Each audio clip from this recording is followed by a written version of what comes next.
add us to the waitlist.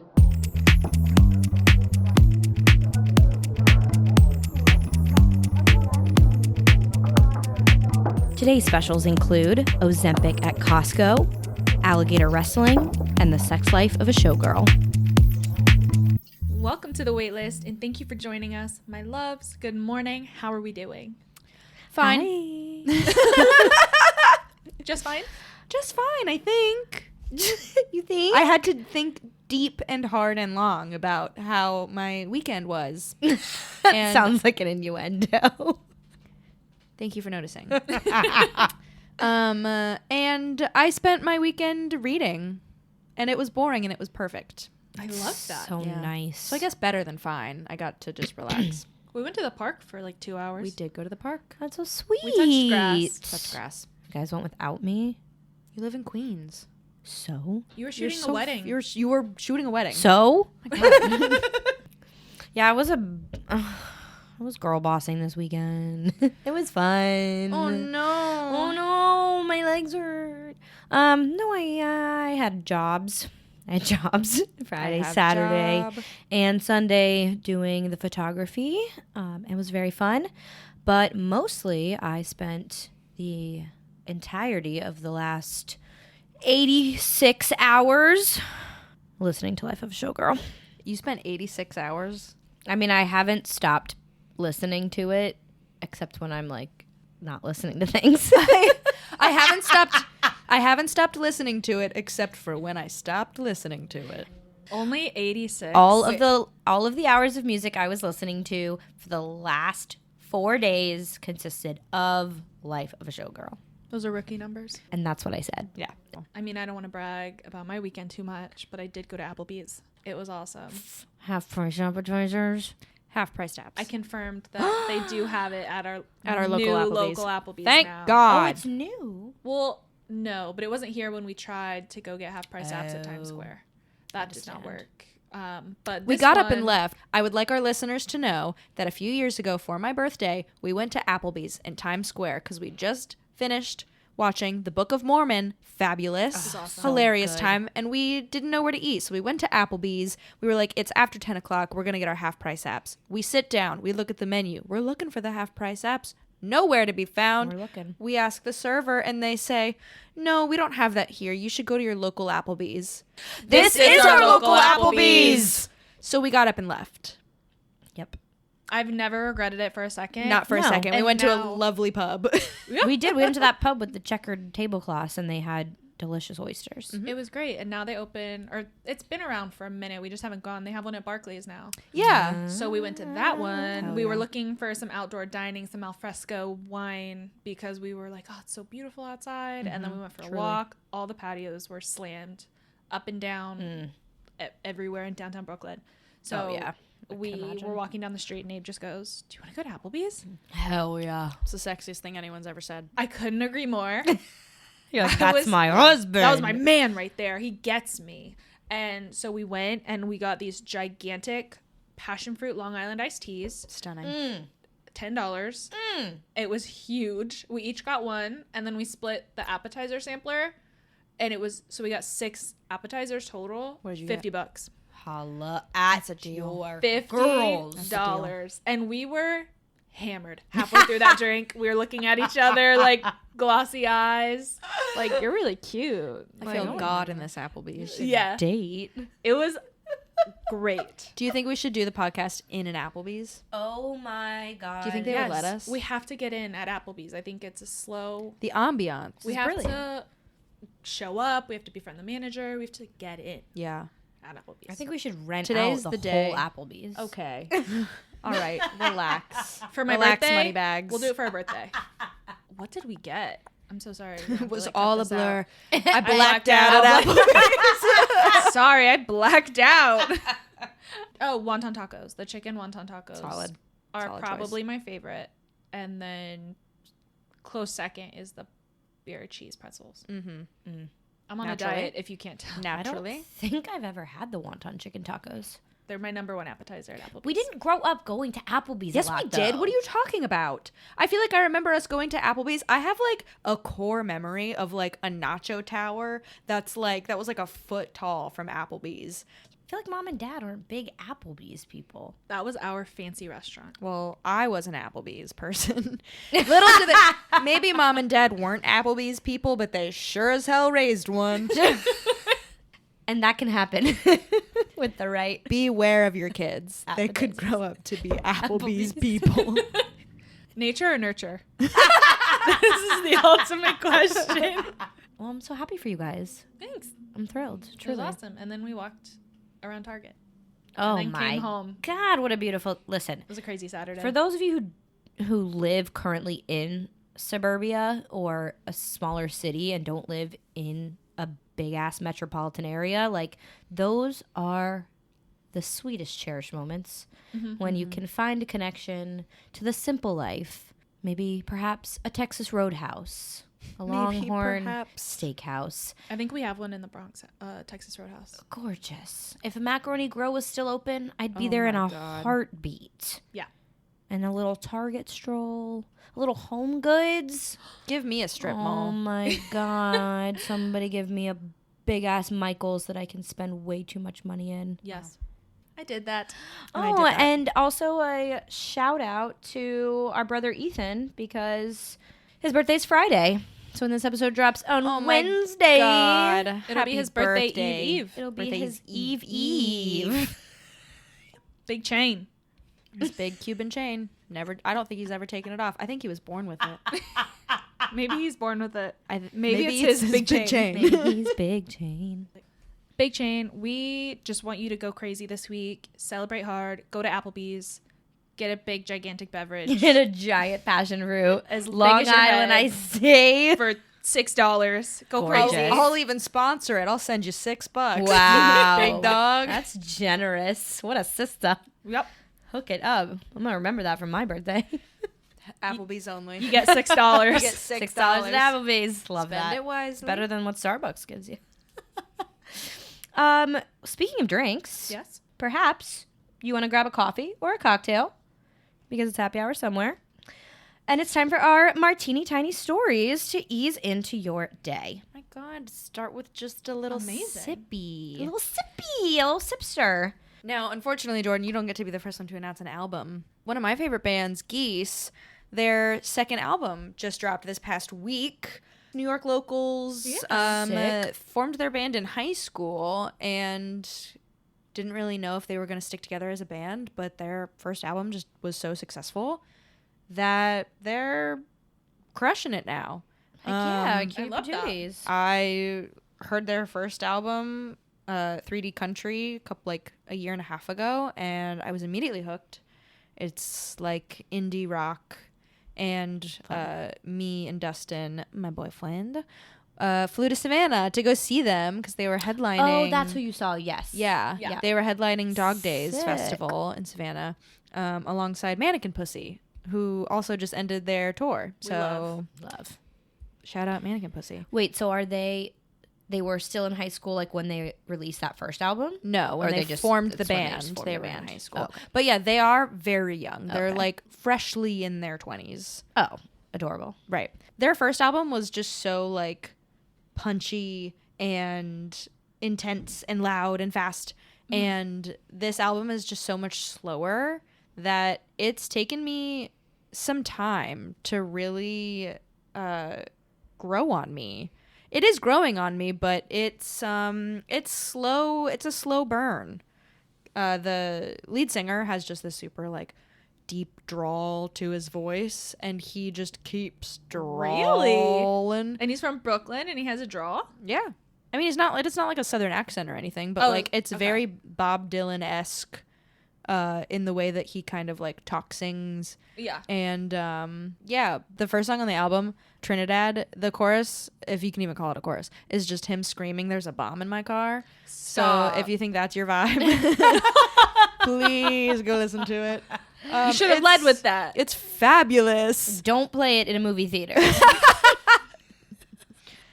But roll your windows up if you're in a car. Yeah, I'm going to see them in November at Brooklyn Paramount, Oh, fun. which is like the last stop on their tour. The album is called Getting Killed. And that really resonates. And I almost really killed feel that. a goose yesterday because I was driving, and then there was just like 45 goose crossing Yeah, they travel the in street. 45s. 45 goose? There was 45 geese, and they wouldn't get out of the road. So I understand how sometimes they'd be getting killed. You gotta get those guys. From geese to goose. And those are the odds of getting killed. And God took that rib from that goose and then made geese. So yeah, check out Geese. Wait, that's the band's name. The band's name.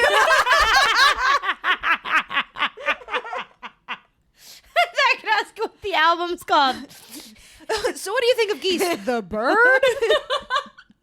As in goose? As in goose? There's also a band called Goose. Is he a soloist? I have no idea. No, it's a band. No, it's a band. So 45. Well, now I'm upset. That's wrong. He needs to be a You soloist. need to be solo artist if you're going to call yourself Goose. Love that. Good job, boys. That was an inclusive boys. There is a woman in the band. Hannah, apologize. I'm so sorry. To all the geese. To all the geese. I'm sorry to all the I'm geese. sorry to all the geese. I should not have assumed. We support Proud of you women all in this in house. general as a band. Proud of this band. Hannah, women can't be in bands. What are you talking about? She didn't know that before today. Just now, Hannah actually. didn't know women could be in bands. She just learned. Wait, you're telling me? She just learned. Guess what else women can do? Don't say vote. How did you know? But don't let it get around. Okay, we can't let word get out. Can't let them know we can't. Throw it away. There's no time. I want these pillows looking like popcorn 3 minutes deep. I love him I want these pillows looking plump. I want these pillows looking fluffed. I want this place looking like Disneyland on ice in 5 minutes. That's the best video ever. If you've never seen it, it's the guy cleaning the house, acting like a mom. He's a very famous comedian. I hope every single person who listens to us has seen it because Yep. that Venn diagram's a circle. It is a circle. What is his fucking name? Chris Fleming? And his Christmas tree. Have you seen that one? Going to get the tree. Come on, everybody. We're going to get the tray. We're going to get the tray. Laura's obsessed with that one because he sounds exactly like her mom. That's incredible. When I realized that, like, the Chris Fleming that I like now as a comedian is the same Chris Fleming that I watched when that video came out, my mind was blown. Understandably. Yeah. It's a beautiful world. Mm-hmm. Speaking of geese, I got some news about pigeons for you. Holy Hit me. shit. For the pigeon. We're talking birds today. One of New York's most talked about and new cannabis dispensaries, little gardening news for us, is launching a cannabis carrier pigeon program. What? You're kidding. You heard it here first. Wait. You heard it right. You heard it right. Cannabis carrier pigeon program. For real. They have involved 20 real pigeons wearing tiny custom backpacks. Oh my god. Each carrying 1 gram of cannabis Only 1 across gram? the city. 1 gram is a good amount of weed. Oh, okay. Sorry, I'm out of my... How I haven't how smoked in a long big is a time. good amount? In the palm of my hand, what does that look like? A quarter? Like a snowball of weed, if you will. Oh, Ooh, perfect. Thank you. Yeah. Perfect. Because I also just smoke oil, so I don't know. True. Yeah, and like, so if you get an eighth, I don't know that flower life. 8 eighths is a gram. That's math. And I got a 1 on my AP calculus exam, so I Dang. know math. What's the lowest score you can get? A 1. Exactly. Continue. Quick tangent. The AP calculus exam was on Cinco de Mayo. That's fucked up. And when we all sat down to take it, we realized that, and we knew we were behind on our textbook. We didn't realize how behind. We all got about halfway through the test and then realized that we didn't learn the rest of it. And the only people that knew it were the people that like knew they wanted to probably be a doctor and are now doctors. And so they tried really hard and like actually studied themselves. I mean, I guess, yeah. Why else would you take an AP test. Psycho. Listen, Who are you? I was good at math. They put me in AP Calc. You knew you were going to school for photography. Yeah, but I liked math. Something I've never said in my life. Loser. Anyway, Flex. I thought you were going to say that you all showed up hammered because it was Cinco de Mayo. well, so yeah, what did that have to do with the story? because so when we all realized halfway through that we were looking around like, guys, we don't fucking know this stuff. Then we proceeded to draw sombreros and tacos on the rest of our test, and then went to Tijuana Flats after. Sounds like a great day. It was a great day. Also, quick tangent. I really want one of those Tijuana Flats hot sauce bars in my home. Oh my god! It was just the most Smack beautiful my ass center. and call me Sally. What? It's my favorite one. Smack my sweet ass and call me Sally. It's like the chili, Thai chili sauce. It's so good. I didn't know that was the name of a hot sauce. I thought you were just saying that. That's what it's called. Okay. Look, whatever you're into. Now, Smack my ass and call me Sally is a whole brand. Shut up. Incredible. I've never been to one. It hurts to say. Hannah, Tijuana Flats is spectacular. Well, Tijuana Flats is like the Applebee's of Mexican food. It's actually more like a Panera. Yeah. Oh. It's the okay. punk. It's the Mexican punk Panera. Panera. That is exactly what Tijuana Flats Yes. is. The It is closest one to us is Pigeon Forge. Tennessee. Should we Speaking go? of pigeons, Yeah. we should Oh go. my God, it's all a sign. connected. It's a sign. It's all connected. That's And guys, full it's all circle. connected. Anyways, let's get back to the pigeons. It's actually very good. No, I love it. So, listen. I know you're all really worried about these pigeons. Don't worry. Actually, no. They're very capable beings. The project has earned humane treatment certification. And I knew it would. People that here's the thing. You don't even need to tell me. If a weed store is doing carrier pigeons, my first thought is, good, someone's taking care of the pigeons. Yeah. Exactly. Because if anyone is, it's the stoners. Yes. They We are carry them around in our purses anyways. You know they have like a whole room. pigeons at or the, weed. Pigeons. Both. You know they have a whole room probably at the dispensary where the pigeons are set up. They're chilling. Oh, it's like a pigeon cafe, I'm Yeah. sure. Okay. Why don't we have more of those in the city? Like cat cafes? Yes, but pigeons. I They'd mean, be the whole covered in city poop. outside is a... Have you been to Bryant Park? That's a pigeon cafe. Under the entire Brooklyn Queens Expressway. Truly. Yeah, no, professional pigeon handlers and animal safety experts are making sure that as they train these pigeons, which apparently only takes a few days to complete symbolic routes between burrows, and they're making sure that they are learning and adapting to this project. How many dispensaries are taking part in this? So far it's just this one. So far it's Okay. just the travel agency. Okay. Is what the cannabis dispensary is called. And a lot of people were like, hey, this sounds like it's just a generated social media stunt. And while it currently technically is, because it's not ready yet, it is a real project that they want to have ready by 2026.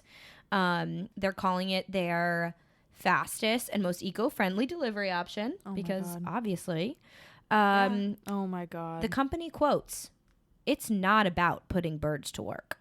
And I don't care if you do.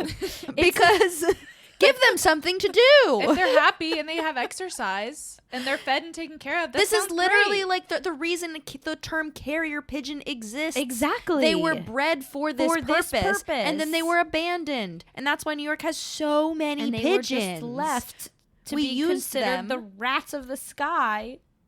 I love them. And they deserve better. There's really Some of them pretty are- cute ones. Are big boys. Mm-hmm. You see a king coming, you better watch out. One time I was at Mood Fabric Store and quick tangent, and someone came up to me. We were waiting in line to cut our fabric, and it was like this green purple iridescent fabric, and she was like, hey, can I ask you a quick question? And I was like, yes.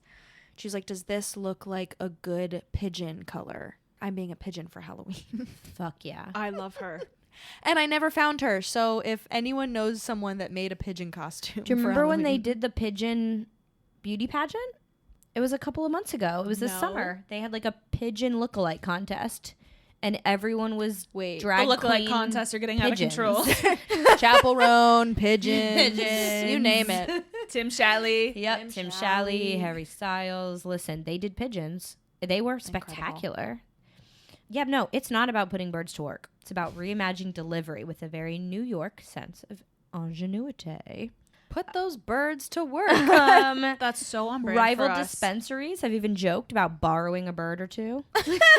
Get your own. Cementing the pigeon's place in New York City's marketing lore. And I'm like, those bitches have been there. You can't market New York City without pigeons. Yeah. Like when you're looking at, like a pile of icons that represent New York, like pizza, taxi, pretzel, pigeon. Yeah, it's on all of our merch Literally. at the t-shirt stores and stuff. Oh, yeah. Pigeons. Pigeons. It's always pigeons, pizza, bagel, taxi. Yeah.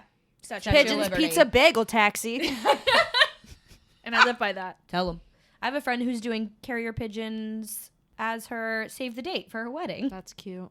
So as of now, like I said, 20 real pigeons with tiny backpacks. They're going to expand mostly to downtown Brooklyn and Manhattan.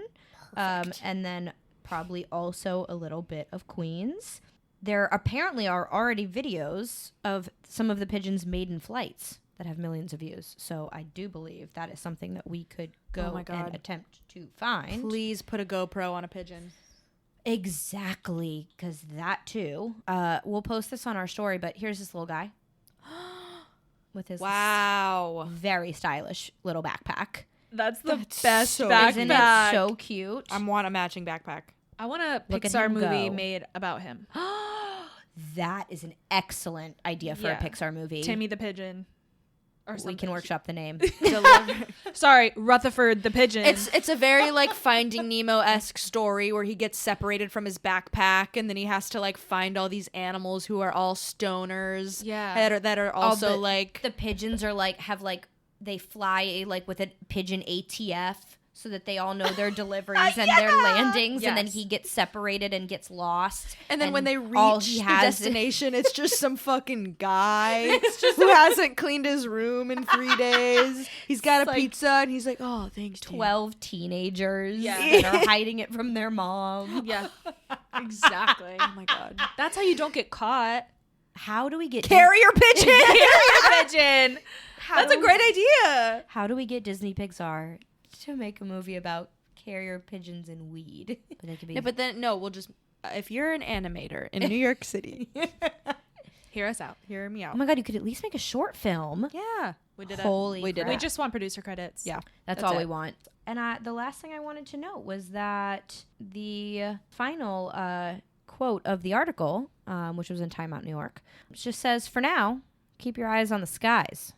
If a pigeon lands near you with a suspiciously stylish backpack, your order might have just arrived." Oh my god. What a great tagline. They did good marketing That's for good. this. It's incredible. It's truly brilliant, and I can't wait to keep following along. I mean, yeah, because it's look really at them go. oh my god. It also just is really sad that these pigeons were here for so long and loved and housed, and now people just like don't care about them at all. No, they're a nuisance. I love that the pigeons also work for the travel agency. That's just great naming all around. Great Right. marketing. Exactly. Yeah, that's good. Branding, 10 out of 10. Yeah. Truly. I'm excited for them. And I want to meet them. I want to know their names. I want to get to know them. I would really like, who's this They're team? taking care of them. Who's my guys? Who's my guys and gals bringing me that good ganj? And I love that you could have like a regular delivery guy, and if anything goes wrong, it's like, oh, it's not my usual guy. It's not my usual guy. And they're like, what's his name? I'm like, oh, Barry. And they're like, Barry. He he must have got diverted today. He had to make an early landing in Bushwick. Oh my god. Couldn't quite make it to Astoria. Speaking of skies and the lovely stars that are in them, the 83rd Golden Globes drops the 25 podcasts eligible for the first Best Podcast Award. I That's saw cool. this. This is, Yep. first off, very odd to me because they don't drop huge bulk names like this for categories ever. So very random of Yeah. them. 25 is a lot. It's so much. We're on it, right? They have... An announcement to make. and this is how we tell This you. is how we tell the world. Yeah. The president of the Golden Globes, Helen, said this year's inaugural list of eligible programs for the new Best Podcast eligibility list reflects the incredible depth, diversity, and creativity thriving in the podcasting world today. Wow. I like where she's going with that. It's super vague. Yeah. Because there are so many categories of podcast. The 25 names include everything from 2020, Call Her Daddy, Crime Junkie, Joe Rogan, Good Hang, like all across the board, news, commentators. Yeah. It includes so many people across every category. Some people online were saying that big snubs, which I don't know if you can really snub. There's definitely some missing names. There are a couple missing names. I don't know what you guys think. I clocked New Heights and Goop. I thought that would have been bigger or considered as more of a wellness podcast. I know Goop has a huge following. Yeah, I saw, like, the biggest thing that stood out to me when I saw the list is that most of them felt right, especially like Call Her Daddy, Joe Rogan, what's her crazy name? Candace. Yeah. And Good Hang and Smartless. Yes. But there was a few that were like NBC, ABC News ones and NPR that I'm like, that's not a real podcast. Like the NPR, it's like their recap. It's literally like an 11-minute thing. It's like not a real podcast. It's like a recap. Oh, and it's like, okay, come on. Like, don't, if you're going to have, I get it that they want to just like do this whole thing where we gather a bunch and put them on a list and like say that we're gonna award some podcasts finally. Yeah, it's but the first like, major award show to do it. Yeah, there's no format there, and like some of them are like big conglomerate just news things. I'm like, that's very different. Totally. Than Well, that's probably why they're production. doing this too, is to gauge people's reactions and then adjust accordingly. Very true. But they're probably also trying to figure out, how do we categorize this? Yeah, Totally. No one ever does it right the first time. You're right. I know. I feel like maybe if it's nice that they're including the category, but maybe you do something similar to film and television where you put a comedy and a drama. right. Just You at give least separate the two. Separate something. Or like news, about them. politics, News, commentary. Yeah. Right. Like something like Yeah. that. Yeah, I'm like thinking you've got Ben Shapiro in there too. You also had I feel like every late night person had one on there too. And I was like, you already have a show. right. Go win an Emmy. Go win. But they are narrowing You already down. have a show. Go win an Emmy. And that's a threat. But they are narrowing it down, right? yes, December 8th. They're announcing the top 6. Oh, okay. So why even release the list unless you just want to get people's opinions, maybe? Well, probably, Like JC said, I think they would just, the buzz it creates when you have 25 podcasts on a list. Yeah. I'm hesitant to say, but like, I don't think it's a snub, but I do think it's interesting that the Toast isn't on there because they're Really? always in the top 5 to 7 podcasts, like in comedy every week. Really? Yeah. Like I think that they're bigger than some of the other ones on there, but because they're just more pop culture and comedy, Maybe. they probably weren't taking it seriously. And like, I'm not saying that they should have been on there. Yeah. But it's like when you're looking at the list, like if you were comparing this list to the top podcast lists on Spotify and Apple Podcasts, like you're like literally they just took New Heights out. They took the Toast out. Like they took all of like more of the fun ones. You're right. There actually wasn't a lot of comedy on there. It was a lot of commentators, news. Like interview Just style. went off a top chart that they found somewhere. Right. They didn't. It doesn't feel like they did the deepest research Right. on it because different platforms will have different ratings. Yeah, exactly. And there's So- so many podcast platforms. Yeah. Interesting. And you can find us on Apple Podcasts, Spotify, Substack, and YouTube. Exactly. Because next year, we're winning a Golden Globe. Oh my God. Yes, exactly. And it's actually so crazy. Eligible podcasts can be submitted for this until Halloween, until October 31st. You can go on the Golden Globes website, shall we? And submit podcasts. So I feel like possibly the Swifties might just inundate it with New Heights. True. I feel like maybe. Super true. Yeah. Then that's actually, it makes sense, that they would release that list. They're going to like narrow it down to their top 6. It is definitely like a test to see what it's all about. Like wire, Like, yeah, we crowdsourcing, whatever. Right. Can't expect them to have it perfect on the first try. but they're trying, so that's cool. The Golden Globes, they're trying. But the Golden Globes does tend to be the one award show that tries to get into the new spaces faster than the rest. And Nikki hosted last year. Yeah. And oh she's my hosting God. again. Oh, she's thank God. phenomenal. Yes. So it's going to be She's an amazing show. wonderful. Yeah. I'm so excited for it. And now that they're adding this category, it's going to be awesome. Mm-hmm. Yeah. I can't wait to see what the final 6 are. I feel like it's going to be like 2 very stern, serious people, 2 news shows, 2 comedies. Yeah, probably. Wait, I wanna look at the 25. Should I make a guess? And I've never listened to any of these. Yes. Actually, I have listened to Crime Junkie. So I'll put that in there just because No. I think it's fabulous. Crime Junkie, I swear, is always like 1 or 2. Yeah. Well, because Crime Junkie, honestly, is like goes back to that first like bulk of podcasts that launched. It was like murder podcast. They got us through COVID. Murder got me through COVID. Ashley Flowers. Ashley Flowers. And I'm Britt. Got me through COVID. Yeah. Actually, you know which one I think was kind of a snub is Two Hot Takes. Wait, you're right. Two Hot Takes is Yeah. a big one, and they're not on there. Oh and my they're God. like also one that's been doing it for a minute. Love Two Hot Takes love so Two much. Hot What Takes. is their category? What are they? Are they society and culture or are they comedy? They're comedy. Oh, fabulous. Okay, let's see. This is just alphabetical. 2020, 48 Hours, Armchair Expert, Call Her Daddy, Candace, Crime Junkie, Dateline NBC, Good Hang, Morbid, Mr. Good Ballin Podcast, Pardon My Take, Pod Save America, Rotten Mango, Sean Ryan Show, Smartless, Stuff You Should Know, Ben Shapiro Show, Bill Simmons Podcast, The Daily, Joe Rogan Experience, Mike and Kelly Show, Mel Robbins Podcast, Tucker Carlson Show, This Past Weekend with Theo Vaughn. I've never heard of Rotten Mango. I've never heard of Rotten Mango or... They are a true crime. I've also never heard of Pardon My Take. Oh, that's a big sports one. That's like Oh. number 1 Oh, sports. actually, no, you're right. I have seen that one. Yeah. Morbid, I have not, though. It's giving true crime. Screaming true crime. If I had to guess. I think that's a cooking podcast. I feel like Armchair Expert, Call Her Daddy, Joe Rogan. Joe Rogan, probably Smartless. Yeah. The Daily's a big one. Yeah. Pod Save America And would be maybe- a cool one. Maybe Pod Save America Probably. or This Past Weekend. Oh, is that Theo's? That's Theo Vaughn's, Oh, yeah. gotcha. Or maybe Crime Junkies. One. But That would be so cool. That would be awesome. That'd be the only one I cared about.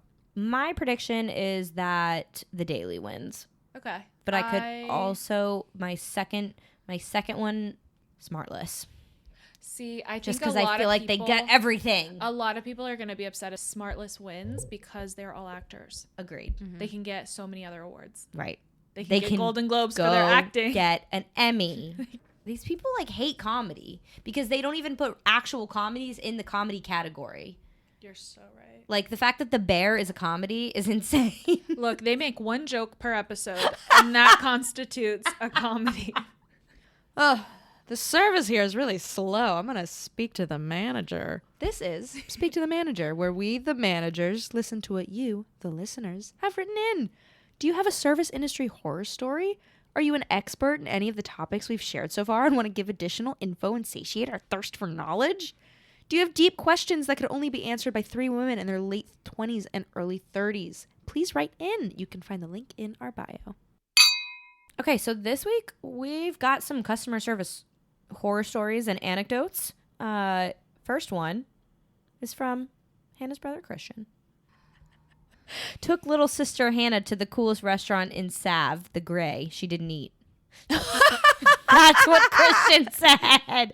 Not shocking. Look, They didn't have chicken nuggets in the menu? no, they didn't.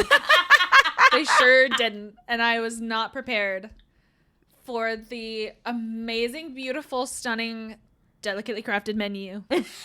I remember there was duck something at some point, and Christian was very excited, and they had just been on Netflix. Mm-hmm. Yeah. And he Mashama was- Bailey was just on The Chef. Yeah.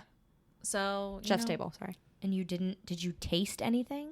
I don't think so. Probably not, because this must have been like when you were still like really averted to trying new things. Perchance. Wasn't a question, but that's a little tea on one of our co-hosts for you. I've grown. That sounds like a service industry horror story to me. True. Imagine you're the server and a person at the table doesn't want to eat. Oh my God.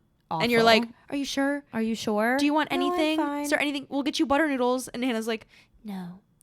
No, I'm fine. I think I had bread and butter. Don't worry, whole guys. night you're just telling the rest of your coworkers, this girl at table 32 won't eat anything. She looks starving. Yeah, no one's ever said I look starving in my whole life. No one's ever looked at me and been like, oh, she needs to eat. And that's when Hannah developed an eating disorder. Oh Oh my God, that's funny. That's Good such a one. compliment. You guys think someone would say that to me? Wow. You should go back and try it again. I'm looking at their menu right now. As we speak, there are a handful of things that sound pretty good. Lovely. So I would do better if I went back today. Proud of you. Christian, I'll make you proud. I'll redeem myself. I'm taking you out to dinner You just next have time, to brother. know, like, a lot of times the food is going to be delicious, but it's also just not going to look how you want it to look. And that is the other hurdle with a place like that. Like, it's so beautiful and pretty, but it's like dainty and crafted. It's not just like a heaping plate of. We don't eat tiny plate of food. Exactly. It like spoke to me. a little cut of duck à l'orange and Who a was nice. that? Oh my God. Our second one, actually, we have a Lion King 1.5 real quick. This one just says ranch. If you know, you know. I couldn't agree more. Smash. Next. Okay, and 2.0 says a server was working. They had a table of 14 walk in, Ooh. told her that she would be taken care of. We love a verbal tip. Taken care of. Oh, told us she'd be taken Quotation care of. marks. Don't believe it. And then they got mad when they were autogratted 20%. Always. Ew. They always get mad. They always, girl, you got 14 people. You have 14 people. You're like double the limit for an autograt. It's also You're like 2 tables of autograt. it's Yeah. usually on the menu when it says that you're gonna get an autograt. Of course. Yeah, we used to have to tell our tables that it was going to happen. Like, we had to sneak it in at some point when Yeah. they were Yeah. ordering. Yeah. You have to let them know because they can get really mad and fight it and call back and be like, whoa, whoa, whoa, whoa, whoa, where was that? If they tip on top of it or something. Yes, yeah. It gets, like, really Oh yeah. murky. Well, for those who have not worked in service industry, an autograt is just the auto gratuity, the tip. We love the tip. Be kind to service workers. It's such a Just red be flag kind. if someone ever told me, like, I'm going to take care of you or don't you worry. Yeah. I Oh, got yeah. this. Like a big spender. I'm 9 times out of 10, no, you're not. No, you're not. like, so it's tiny. No, it's tiny. It's That's the- Your car is too loud. It's- Your dick is too small. Exactly. That's all I hear when It you is say the that. equivalent of revving your engine when you feel the need to give a verbal tip the whole meal. Sir, I'll believe it when I see it. Thank Yeah. you. The Venn diagram is a circle. Sir, you ordered a water. Everything is circular. Sir, you ordered a water. You ordered a water. I'll believe it when I see it. No, Thank he you. probably ordered a Miller Lite, and you're like, who says Hey. we have that? Hey. It's not a drag on Miller Lite. You ever Miller had Lite. a NASCAR spritz? Sure haven't. Miller High Life, champagne and beers. Well, that's different. Miller High Life is different, Miller, sponsor us. Thank you. and that's delicious. Was I with you guys when we had like the little pony boys of Miller High Life with Campari in them? That's a NASCAR spritz. Oh my God. That drink you just said you've never had. know it was good. The more you know. The more you know. No, those are delicious. Yeah. It's always like your Uncle Steve. God, I hate Uncle It's Steve. always like big man on campus. Like, Yeah. I got you, girl. Don't worry. Like, I got a good tip for you. Don't you have a single worry about it. Yo, you can make them Italian. We can make fun of them. That's fine. No, that's fine. Keep doing Italian. It's your great Uncle Tino. It's the dads. It's just and the uncles dads that and the try uncles. Too hard. Yeah. That's their personality when they go out to eat. That Men- they're like too excited. There's no need to be It's the macho. boomers, honestly. You're right about that. It's the same guy that says hi to the manager and shakes his hand and thinks the manager remembers him. Oh, absolutely. He comes in. He's like, I know the owner. Oh, I my know the gosh. owner. When I was Do ya? hosting, that was my least favorite thing. People said that to me all the time. Oh yeah. Oh, is Chris in? Is Chris in? He doesn't know who you are, sir. He doesn't Yeah. know who you are. Sir, I'm here. He barely knows who I am. Sir, I'm dating. And I've worked here for 4 years. Sir, I work here 6 days a week. I don't know who you are. I know all of our regulars. Yeah. I promise he doesn't know you, but sure, I'm going to go interrupt his night and have him stop by. and Absolutely. you're not going to take care of me. I know that for Exactly. a fact. No. That was like the entire point of Catch Steak was like them wanting to have all these people come in and ask for them. So then everyone thinks they're special. And then you're like, hey, plot twist, none of you are. Like all of you are in the same boat of like, oh yeah, we know the owners. We know the owners. Wasn't it always Autograt at? No, never. Oh wait, that's right. It was never at Catch Steak. It was never and Autograt. That's criminal. That's insane. Even That's criminal. humongous. Like if they booked a private event, it was on there because the events team. But there were times where private events, like I guess, would give them pushback about gratuity, so they would just still wouldn't put anything. That's insane. And I'm like, you're leaving it up to like risk. You're willing to risk my money because you don't want to piss off a party of 100 people by choosing a gratuity beforehand. Like, that's crazy. No. If you're a restaurant, do better. Don't let these people in. Just don't let them in. Just don't let them in. Just You don't can let tell. them in. Listen. You can tell when you see them. Don't let them in. Autograt after 2 people. No, it's 20%. It's a huge problem, and like I don't want to talk too much about it because it'll get me going. It'll get me all fired up. But people just are really atrocious at gratuity, and they don't seem to understand still that like 90% of the service industry works a job that is only tips. Their hourly is between $2.50 and like maybe $10. Yeah. Like in New York, minimum wage when you serve is $11. Yeah. Like if you don't tip us, we don't make any money. And I've had people be like, well, then you should like talk to your employer. Like that's really messed up. No, That's babe, just how it's that's set up. America. I Like was gonna that's say just that. how America, the yeah. service industry was set up here because yeah. the possibilities of making more money are exponential. But that's if people are willing to be nice. Yeah, And totally. Usually they're not. And PSA, check your family's bills. If somebody is if someone's taking care of dinner and they're like, I've got it, don't worry, and someone you love very dearly and you trust, there's just one card they put down and they tipped, check their tip. Check the tip. Because they probably tipped like $7 and they're really proud of that. Right. And you need to kindly correct your family. And the bill was $3.20. Yes. Yeah. And you need to kindly correct your family and say, no, at 20%. 20%. That's how this works. 15% if it was bad service. Like bad. bad. Yeah. My mom used to have to do that to our grandpa when her and dad started dating because Really? my grandpa was really bad at tipping. Our mom worked as a waitress, so she was like, she'd go back and text. But a lesson that Kimmy told us when we were young, and I'll never forget it. Kimmy, my mom. Kimmy, our mom, if you can't afford to tip, you don't go out to eat. There you go. And it's that simple.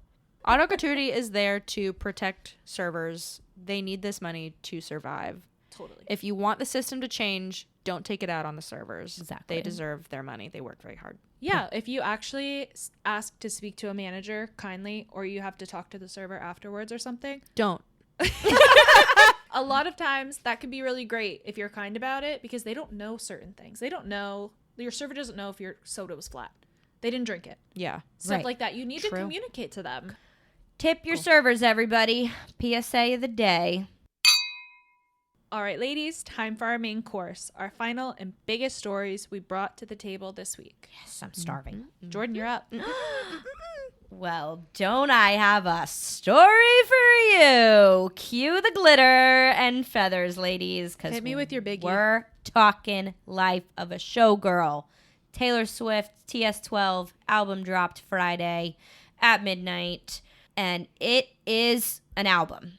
It's an I album. can confirm. I couldn't have said it better myself. Listen, I will preface this by saying I am not about to talk a bunch of shit, but I am going to be a critic. I have been a Swiftie since I was 15, when she was 15 and dropped her first debut album.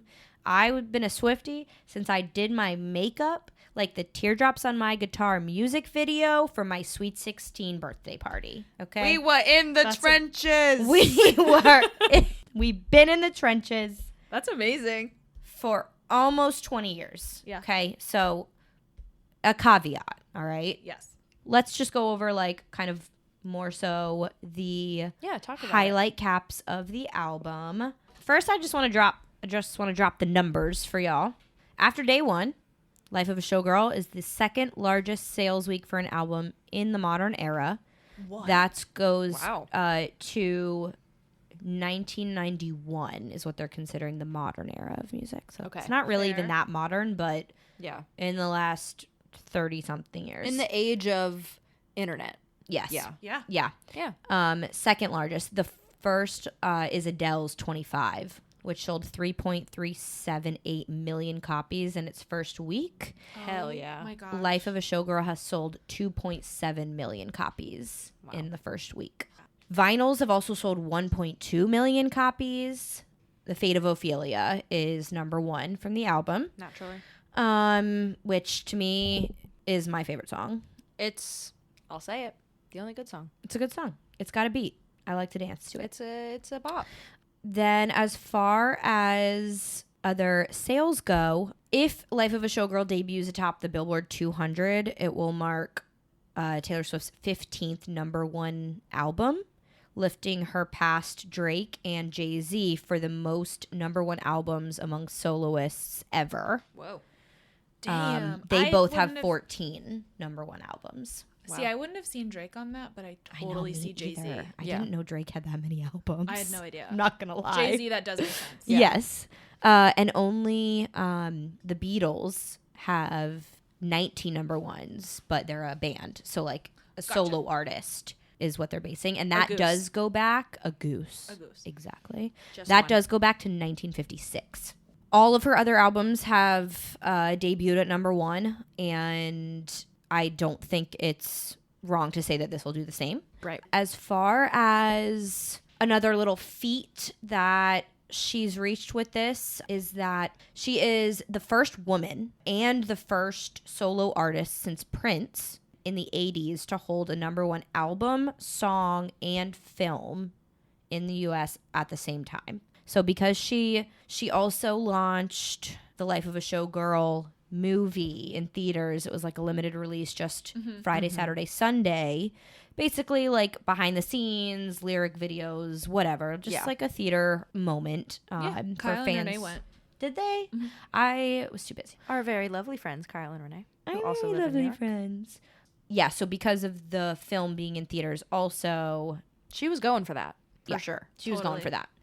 Listen, you can say a lot about that girl. She is a smart cookie. Oh, yeah. She knows how to get her bag and keep her bag Yeah. and keep expanding her bag. Yeah, so let's get into it. I stayed up till midnight to listen to the album. My first thoughts, so we knew this was going to be a shorter album. 12 songs, album 12, naturally. And she already had specified on New Heights that there wasn't going to be any other, like, double down album surprise. Like, when she dropped Tortured Poets Department, she had the anthology that followed up, like, an hour later at 1 in.the.morning with another, like, 13 songs on it. Oh, So she'd already declared, keep the Swifties at bay, that she wasn't going to do that again. That it was just going to be this album, and she wanted it to be like a completed body of work. Now, not to say that maybe she won't have other vault tracks or things. She did release some acoustic versions too.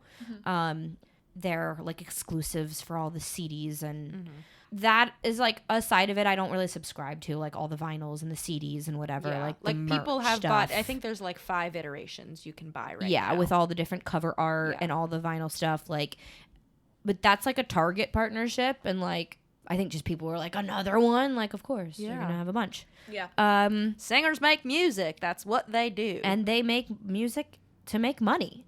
So, my preliminary thoughts. I do like it. The first listen, I was slightly underwhelmed, but then I listened again and started to kind of find the differences in the songs. I think that's like such a thing that you have to note. It took you 2 listens to find the differences in the songs? No, like when you listen to some of her albums sometimes, like they can all blend together. Like, Yeah. because her sound is similar and she writes lyrically focused. That's so like, how I feel about every album, though. Right. Every album I listen to all the way, I remember like 1 or 2, and I'll Shazam them or pause it and get the name. yeah, and then your favorites will like slowly creep into you like later. Like there's Yeah. some songs Yeah. on 1989 that I didn't even like at first, and now I love them. Like all the albums, I can say things about that. Like, and like you're so excited and you're just listening and you don't know what to expect, so your brain is going a million miles, so you're not really like paying attention, like taking it in. I felt the exact same way the first time I heard Midnights. I was like, this all sounds the same. is anything new? Like, now I go back and I'm like, these songs are brilliant. Like, I love it. I think a lot of people feel that way. And with this one, I think that the biggest problem is that she marketed this like spectacular showgirl razzle dazzle album with all these phenomenal photos and scenes and glitter and vibes. And that's like not what you get on this album at all. Not at all. It's pop music, which she did say it would be. It's Max Martin and Shellback, so we knew it was going to have like a 1989 and Midnights kind of vibe. Yeah, but even like comparing it to 1989 and Midnights, it still feels slower, more ballads. Yes. Like it doesn't have that poppy feel. No, that it I thought doesn't. would. It doesn't have any of the like beat drop kind of interesting pop music behind it. It does feel very cookie cutter. And some of the biggest lore that's happening around it is just how everyone is saying like every song sounds like another song, whether it's her own song or someone else's. Yeah. There's a lot of sampling. And one thing I did want to check, because the most notably is Life of a Showgirl. Yeah. I love the song. I also love Sabrina Carpenter, and like her voice and Taylor's voice like are so nice together. I really like their just energies are very cohesive, and it's super fun. I'm listening to the song and I'm like, what is that? This sounds exactly like another song. It's like exactly the same chord progression as Cool by the Jonas Brothers. It's exactly the same as Cool. And like that was a big one that Yeah. people noticed immediately. Yep. Which like when you get to pop music, Right. And like so many songs. you are know similar. that like the It's beginning like of she put, I mean, she's brilliant, but it's seriously like she put the same, she just changed the words. Like Right. it's the same. And with such big producers alongside her, like how right. It's like, what Did are that we happen? doing? And then like the beginning of Wood sounds like the Jackson 5. It Yeah. literally sounds like it's about to sing. yeah. Well, so my thing is I wanted to know if she credited anyone for samples, because the other lore of it is that a lot of people think that Father Figure, which is probably my second favorite. Hold on. It was my skip song of the album. Oh my God, I love it. It was my first favorite. When I listened to it the first time, it's the one that stood out the most. Really? She says, I can make deals with the devil because my dick's bigger. And I I'm think like, that's the worst line ever written. oh my God, I love it. I think that it's so serious she's writing about me. Okay, I would also like to preface this by saying I am not a Swiftie, but in order to properly have any part in this conversation, I did listen to the album front to back. I can't believe that. Of course, because I knew that you would talk about it and I wanted to be ready. And Fair. I do enjoy being a hater, but I hate with critical analysis. I will never hate just for fun. That's all we ask I of will you. not jump on a bandwagon of hatred just because it's fun. Beautiful. I will jump on it because I have a reason to. She's got a backbone, lady. And I have a backbone. And I don't like that line. And I think that my takeaway from that song is having a message doesn't make a song good. That's fair. But I think the whole, to me, the whole song is so mafia, kingpin lore, like verbiage all through it. So like I loved it. I just thought it was fun. Like I like that concept of like, I'm your father figure, like my picture's on the mantle, like if you mess with me, like you'll be sleeping with the fishes, like I just thought it was so silly because I think something like that would work if there was like a level of campiness to it, but she just doesn't have that. And so it doesn't like feel right when I'm listening to these things coming out of her mouth. Like it feels like she's trying to be so serious. It just doesn't work for me. Well, so I think the biggest issue that people that don't like Taylor Swift have with her is that she's quirky and weird and super awkward. And like people love a bad bitch, and she's literally saying like, I'm not that. Because at the end of the day, like if people that really pay attention, like she's not a cool girl. Like she's cooler now because she's the most famous pop star in the world. And like, so she does work with like stylists and stuff, but like she has had the same core team for her entire career. So, and her family is very involved. They do everything. So like she's not a trendsetter as far as like personality, style, like her looks. Like she's still wearing fucking red lipstick for God's sake. Like she's not a trailblazer in that sense. She's like just a trailblazer specifically in like her music and her empire. So it's hard because you want to get behind like artist who's also just like dope as fuck, and like to some people she is, but like to the people who like a cool girl, like she's not that. She's fucking weird. Like she even like, when she got engaged, she called herself an English teacher.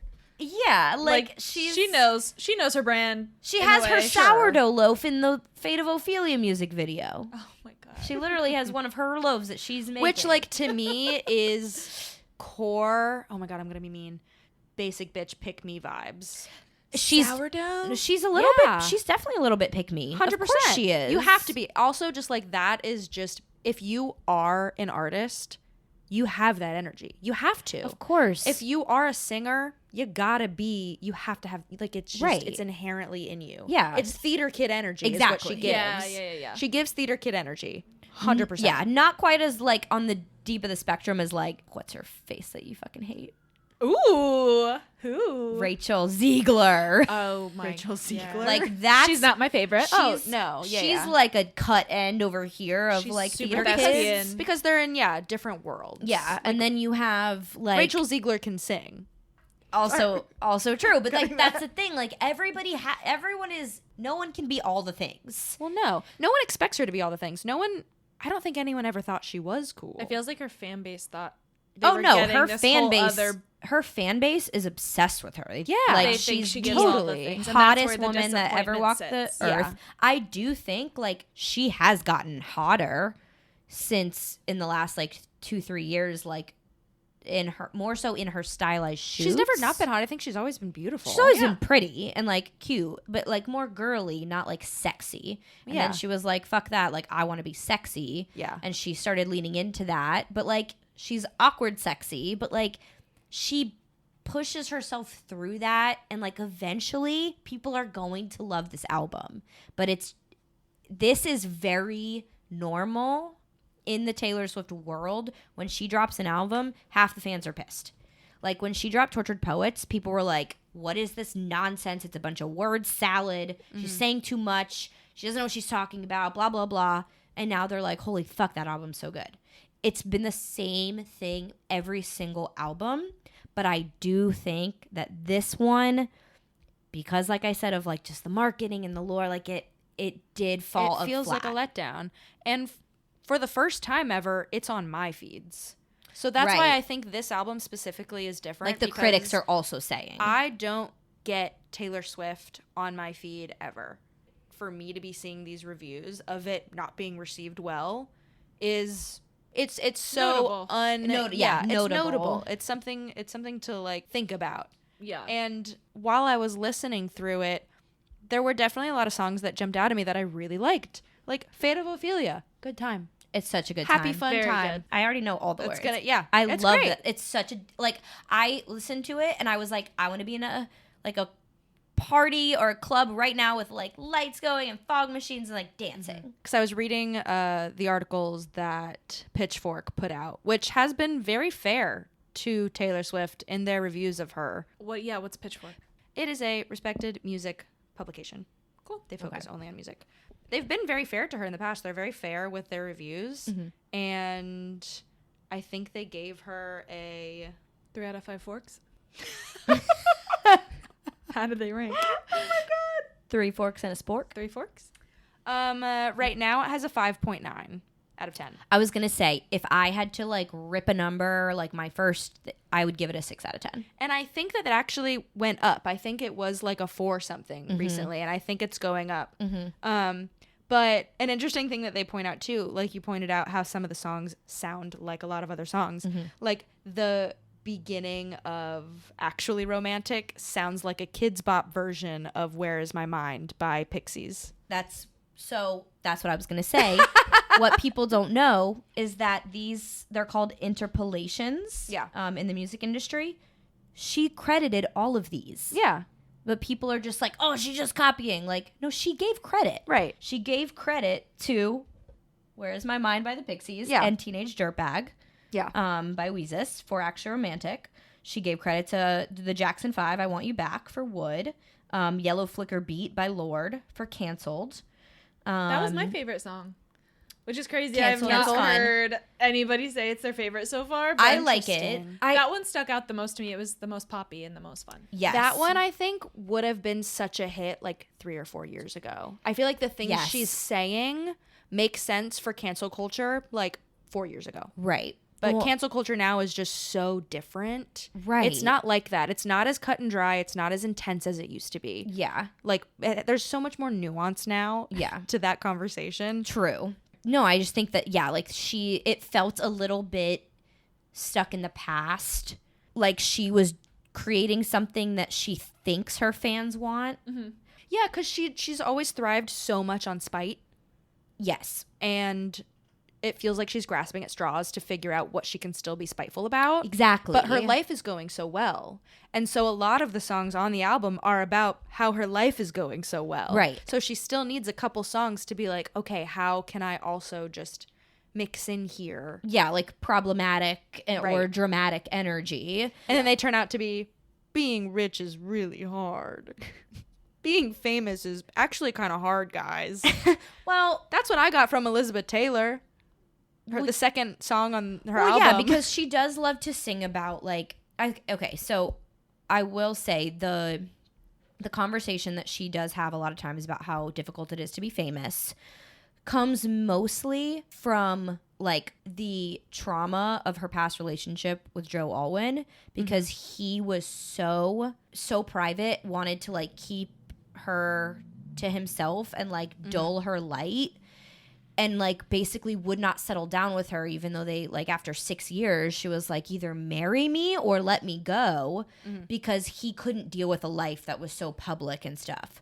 So I think like for so long she was like told that like having this public life was a problem. Yeah. And like how is anyone ever going to settle down with you when your life is so chaotic and crazy and public and everyone knows who you are and you're never left alone. And she has her song Peace on Folklore that's just like, I'm never going to be able to give you that.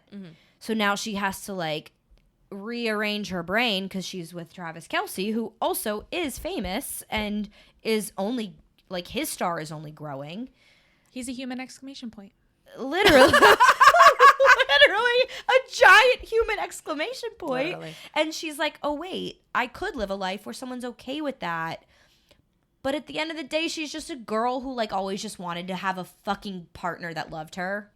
For me, listening to this album and specifically hearing about the hardships of celebrity is you're making too much money off of this to be mediocre. And if I were a fan, I would be pissed because the album is not great, and fans that worship without criticism are doing you a disservice, because how can you grow as an artist if you're not learning? Yeah.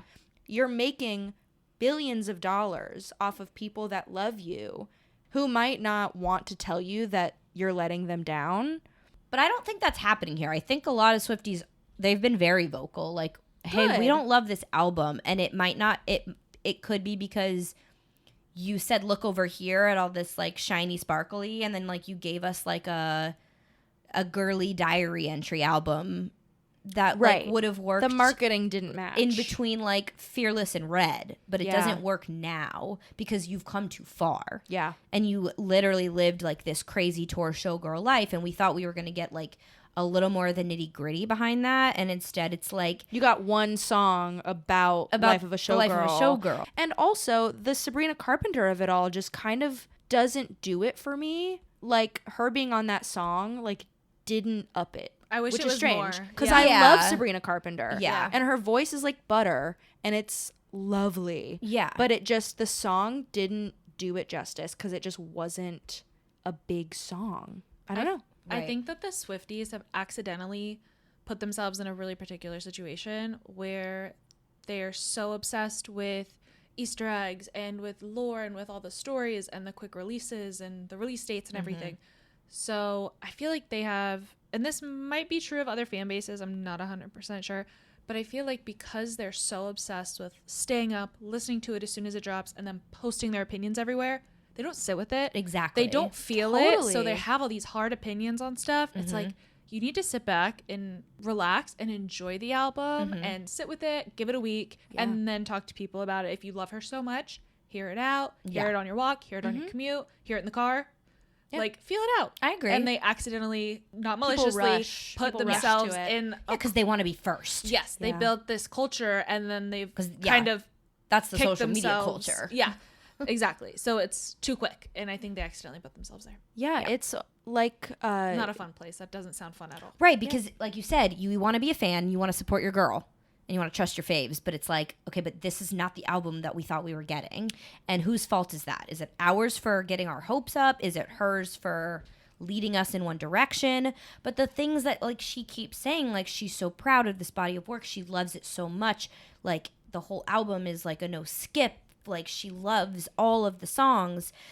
And I like truly my first thought was like, this album feels like a formula of how to be Taylor Swift. yes, it feels like You need a song about heartbreak, a song about love, another song about love, another song about relationship, another song about how we found each other, a song about your past, a song about a friend dying. it like- feels like every song is a culmination of all of her albums, and maybe that's what she's trying to say with Life of a Showgirl. Like every song feels like it's like cherry picked from like past albums. Yeah. And it's not congealing for me. Right. No, I agree. And it almost feels like we're missing something. Like it almost feels like there's something else that she did with this that like maybe we're not picking up on. My thought was kind of like that. Like, Well, but as listeners, if we're not picking up on it, that means she did something wrong. right. She didn't do a good enough job of She's the leading us in communicator. the direction that we needed to go. And she's so good at that. So it's like, what are like something is obviously missing because we're not getting it. Maybe she's trying, like Hannah said, maybe she's trying to come away from all of the Easter eggs of it all and the lore behind it. Maybe she's definitely saying not, like, because no? she said that in her interviews, like Okay. that she's was planting Easter eggs for this album 3 years ago. Like she's Never mind. always, That's and her insane. next album is TS13. That's And, gonna be like, huge. 13 is her number. Yeah. It's gonna be a There's gonna be 87 so- songs. no, There's going to be 45. literally. I was like, No, that's Travis's number, and she's obsessed that her number is 13 and his is 87. Keep it And 100. God. Keep it 100. They love that. She's very Yeah, into it's numerology. That's why I was like numerology. 87 songs. My thought was that she wants TS13 to be so insane that she was like, let me dial it back a little bit and like rein in expectations so then I can like get them again. Which, as a business move, sneaky and smart. Yeah. It could to be fall on the to knife fall a on little bit. yourself. Everyone has to have a flop era. These could be Everyone. her- And she's never Oh even my like God. the era that she thinks was a flop when she was like pushed out the industry. Like the fans didn't leave her. She was dealing with a lot of bullshit in like Yeah. the media zeitgeist, but not in her fandom. Like we never went anywhere. Yeah. And especially in that era between Red and Reputation, 1989 and Reputation, like we were there, and now those are like her real bangers Yeah. because of that hard time she was going through. But like that level of even infamy, as she likes to call it, like was not a flop era. Like those are still No. some of her best works. Yeah. Right. So that's what like to me doesn't make sense is like how did you end up with all of these like kind of monotone muted songs Tried like you wife said anthems. they feel like culminations from all of her albums. It's like when you mix too many colors you just get brown. Wow. That was deep. I love that. And I love instead of that. orange, this album should be brown. I want to quickly just say, like, I have already listened to it probably 5 or 6 times through. Okay. Because also it's so short and all the songs are so short, which that's the other aggravating thing. The Swifties and us who just love Taylor for her music and her lyricism. Like, that's what's always spoken to me. She is literally a poet. She's Boss up, settle down. and then she comes up with shit like that. Or she writes a song, Eldest Daughter, which I was so excited for. As the eldest daughter, Oh, I thought it was the worst song on the album. it's the Brit the bridge on that song is her best bridge on the album, but the song sucks. Like, just the part where it's like, we lie back, beautiful, beautiful time lapse. Like, that bridge is gorgeous. That bridge is very much a Taylor bridge. The rest of the song is garbage. Like, the fact that I'm sitting here as an eldest daughter so excited for that song, and you decided to say, I'm not a bad bitch and this isn't savage, and sing it in a ballad. It's weird. It We looked fire. We looked fire. No, I'm girl. also I'm an eldest daughter. I'm an eldest daughter. Yeah. I'm both of those things. I'm a bad You're bitch not and older I'm than savage. I have a really fun. No, the fun part about me is I'm the middle child and the oldest daughter at the same time. Yeah, like, I was just like, these aren't lyrics that I want to, like, champion and sing. Like, it's too millennial chuggy. And, like, I thought we were moving past that, and we're, like, back into the millennial chug. Like, people want her to grow up with them, and it seems like she's kind of stuck in this era of herself, almost. And the era of it all. Yeah, like, she doesn't want to move past the struggles that have made her famous. Right. And now she's dating a football star, and she's getting everything she ever wanted. She's like cosplaying her high school days because she didn't have a traditional high school experience, and now she's like dating the football star. So this album very much feels like I'm dating a football star now, and I'm rich, and my fiance has a big dick, and I don't want to hear about it. I don't want to hear about Travis Kelce's Redwood. Listen, 4 times, 4 different songs about him. Yeah. Really? Yeah. Oh, I my only God. listened through once. Oh, yeah, no. There's multiple references to how either large his manhood is, or we're his not even redwood talking about the tree. Key that opens her thighs. And that did. His love is the key that opened my thighs. I did clutch my pearls at that one. Yeah. That was a lot. That was a lot. She just Because said what? Here, like, a thought I had was that Earmuffs. she made this album as a musician. I'm sure, like, you've got to play into your whole fan base, and a lot of her fan base is younger. So it does feel like maybe an attempt to still be able to relate to her younger listeners. But then you have a song that says, "This love is the key that opened my thighs." So, like, you can't. it can't hurts. do It both. hurts to hear. And people gave Sabrina a lot of flack for getting so, like, explicit and rated R about sex on her albums as they go, and they're like, kids listen to this, and she's clearly saying, like, I don't want them kids. to. Yeah. Like, don't bring kids to my shows. I'm literally doing sex positions on stage. Yeah. She's telling you, don't listen anymore. There's also a certain campiness that Sabrina Carpenter brings. Very much. That It's Taylor her Swift brand. just doesn't have. No, and, like, people like when she tries to be, like, a little sexy and it's a little coy, but, like, girl, we get it. Like, you're happy and you're fucking. You're happy and But they're I think fucking, dude. truly the biggest thing is, like, Travis Kelce, not a good muse. Like, so happy she's happy and in love, but the songs that he has inspired have been the shittiest songs. Oh, wow. Like, so, interesting. Like, I don't like So High School from Tortured Poets. I think it's lame as fuck. Again, microdosing high school. Yeah. How her love with him feels like high school. Yeah. Like, the songs that he's inspired. Also, The Alchemy, like, You Know How to Ball, I Know Aristotle. It's just, like, not a great song. Like, it's not, it doesn't draw to me. It's like, usually it's a skip. And I kind of feel that way. Except about The Fate of Ophelia. I think it's a great song. Yeah. The Ophelia of it all is so funny because, like, Ophelia didn't die because of her love for Hamlet, you know? No, she killed herself. Because her dad died. Yeah. Like, Been there, girl. Still standing, though. Ophelia could never. The Fate of Hannah. Next. The Fate of Hannah. Fate of Hannah, go Cal. The whole Who? I'm so sorry. Whoa, I don't know who that woman is. Hannah Gokel. Hannah Gokel can't come to the phone right now. Why? Dead. Every time a package for Hannah Gokel shows up, I'm Abe like, ew. brings it up. He's like, who is this? That's so funny. He's like, oh, we keep getting this woman's mail. I Hannah don't Bryn know. Gokel Perez. Yeah. You're dang right. So that's the last thing we'll talk about is Action Romantic. The Kids Bop. So Pixies. I thought at first, but then now I've listened to it a few more times. I liked it even more and more every time I listen to it because I think that it's at least a clever way to do a diss track, and I also just really like the bridge. I don't want to hear Taylor Swift talking about getting wet. I think that is so strange.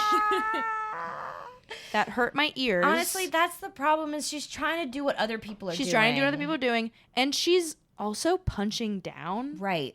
And it's like, I thought we were past that. But her diss tracks are people's favorites. So it's like she thought she had to do another diss track. Right. And it wasn't as bad. It wasn't as dissy. But no, it was just like a line. But it's not so much. It's not just the song. I think, a lot more behind the scenes shit because Charlie XCX is dating the other guy from 1975. Married now. Married now. But totally, a lot happened that we don't know about. Yeah, between it's like also Maddie Healy and like his shit talking. However, when you have a platform like Taylor Swift, here's what I will say. That's why I she think made it it's fun. silly. No, I think it's silly for Taylor to do it because why are you wasting so much energy on someone that's not as famous as you? I agree. And because at the end of the day, though, it's a win-win for both of them. Brat is climbing the charts again because Taylor's talking about it. Exactly. So it's a marketing thing. Well, and Taylor was the first person to give Charlie a chance. Charlie opened for Taylor Swift on Reputation tour. That's how far it goes back, and that's why I think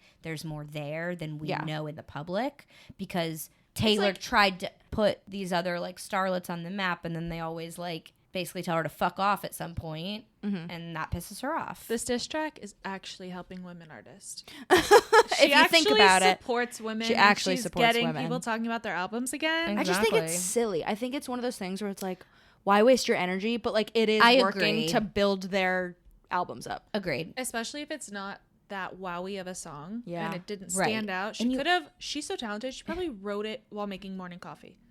Like, it probably wasn't that hard. Well, She's so it talented. sounds like she did. Yeah. It sounds like she wrote it in an afternoon. Yeah. You know? She probably had one full glass of wine to the brim.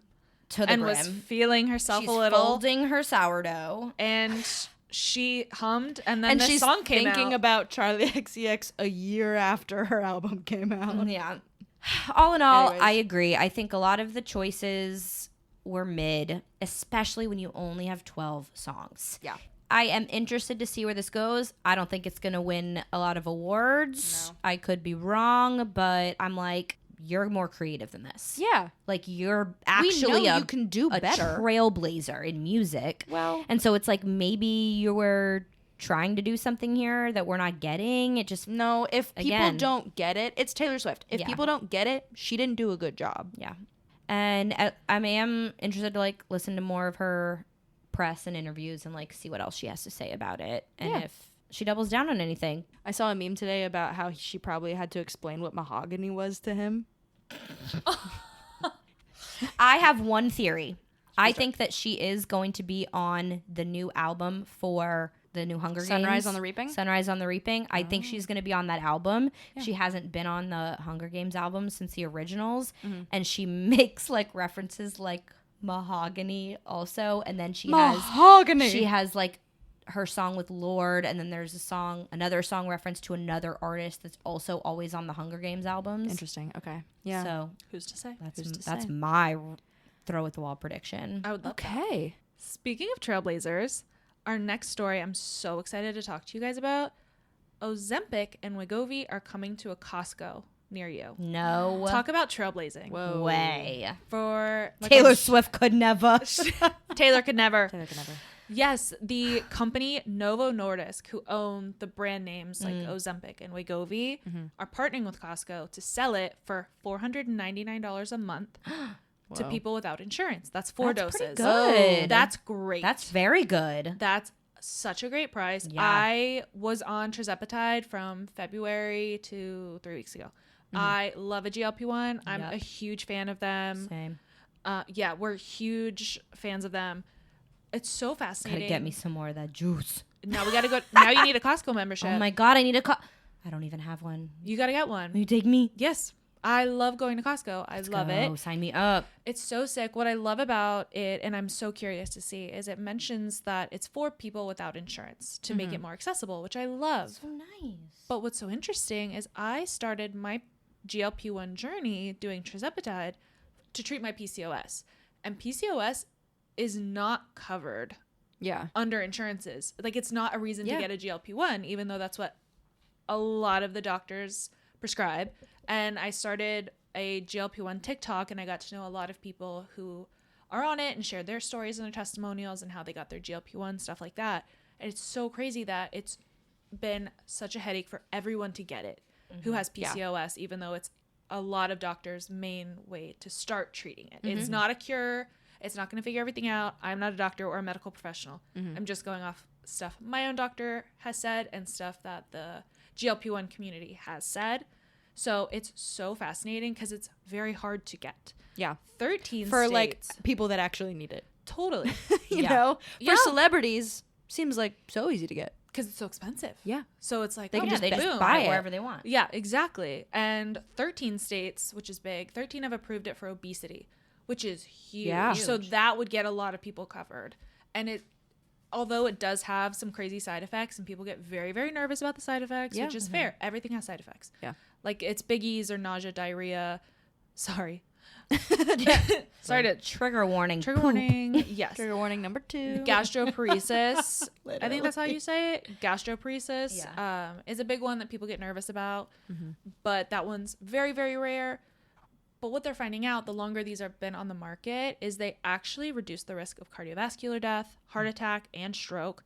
They have so many benefits So many to your health. benefits. My labs came back infinitely better after being on tirzepatide for only 3 months. Yeah. Wow. A lot of my internalness, the things going on inside, My internalness. my internalness was helped by a GLP-1. They're amazing. They can help so much. I know Jordan and I had a lunch like maybe 2 years ago before We ate lunch. we eat lunch all the time. I don't eat lunch. Once every 2 I'm years. so skinny. 2 years ago, the last time we ate lunch, Oh my God, you're right.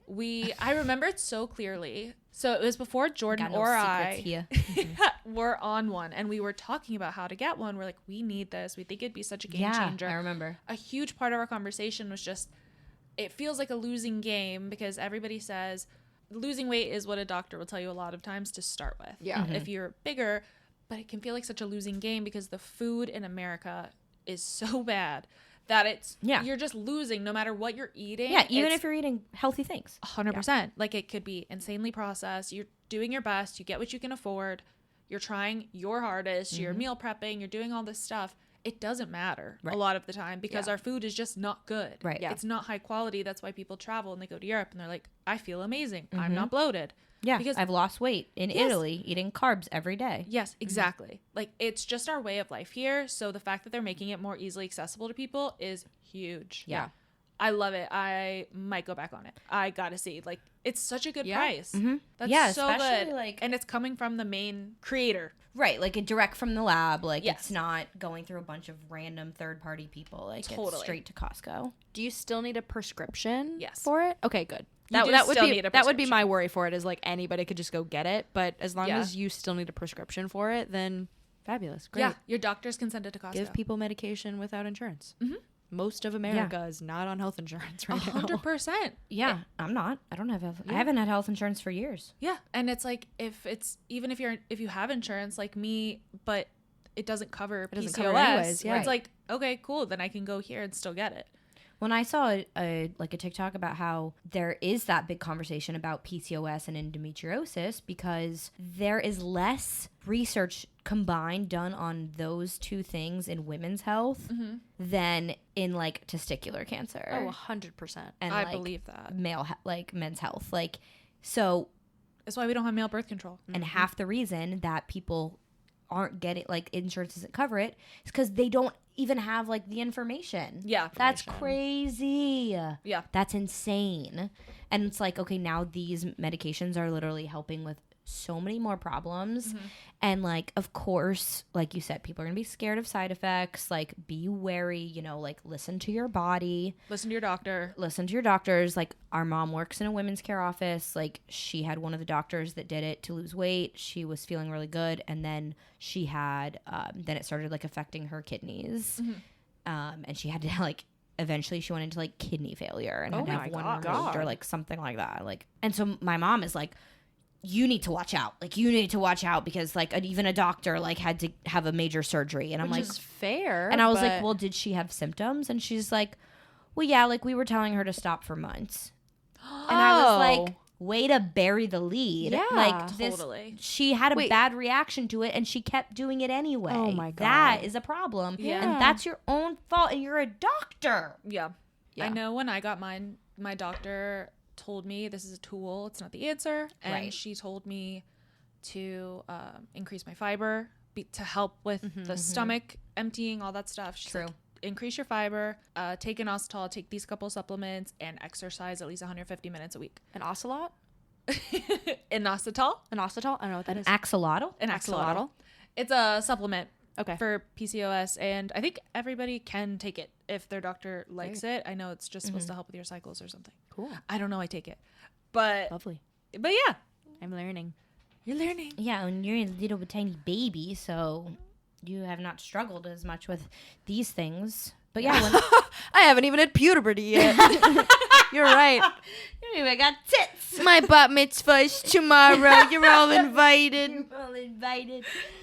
You'll get your invite via carrier Maybe pigeon. I'll get my period if I'm lucky. It's so crazy too. What really grinds my gears is people who haven't done it and who don't have a ton of knowledge saying it's cheating. Mm-hmm.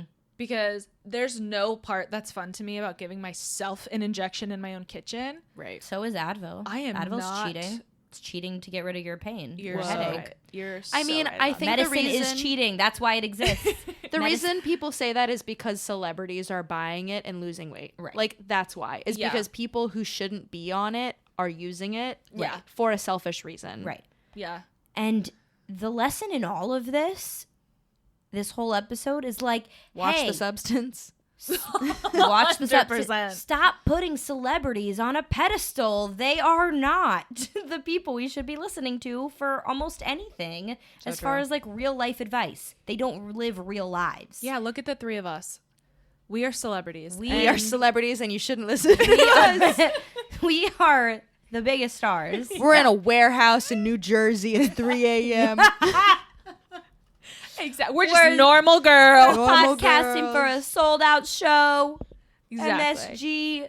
No, like celebrities, like all being on it obviously puts a bad name to it. Yeah. And like at the end of the day, like it's helping so many It people. is. Yeah. It is literally changing the lives of so many Americans that felt so stuck with all of their health problems, their weight gain.